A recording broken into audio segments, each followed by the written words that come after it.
Israel, যুক্তরাষ্ট্র এবং তাদের অন্য মিত্রদের হামলা অব্যাহত রয়েছে। কিন্তু ইয়েমেনে এখনও পুরোদমে লড়াই করে যাচ্ছে হুথি বিদ্রোহীরা। গোষ্ঠীটিকে নিয়ে প্রচণ্ড আতঙ্কে রয়েছে ইসরায়েল।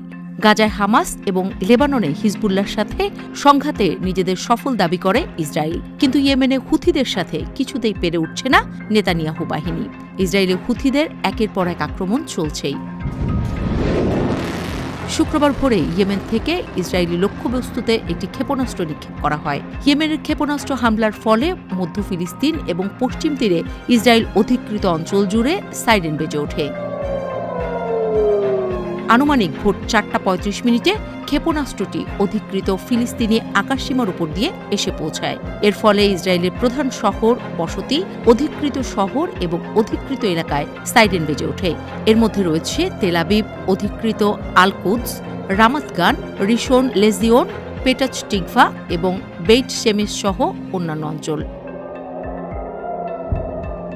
পশ্চিম তীরের শহর কালকিলিয়া থেকে ধারণ করা ফুটেজে দেখা গেছে ক্ষেপণাস্ত্রটিতে বিস্ফোরণের আগে তার লক্ষ্যের দিকে দ্রুত নেমে আসছে।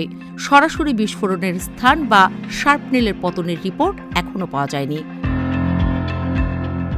অন্যদিকে ইসরায়েলি সরকার ইয়েমেনের বেসামরিক অবকাঠামোর উপর একাধিক আক্রমণ শুরু করেছে।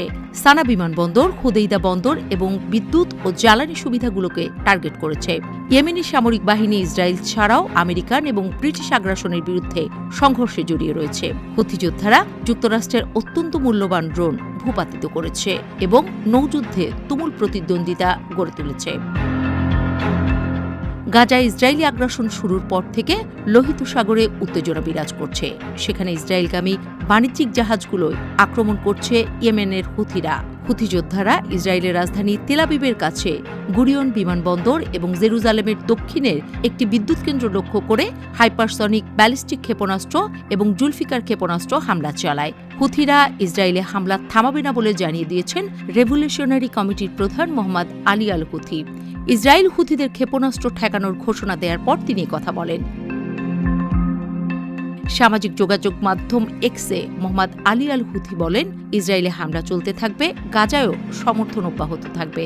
গাজার ফিলিস্তিনিদের প্রতি সংহতি প্রকাশ করে ইয়েমেনের হুথিরা ইসরায়েলকে লক্ষ্য করে বারবার ড্রোন ও ক্ষেপণাস্ত্র ছুড়ে আসছে।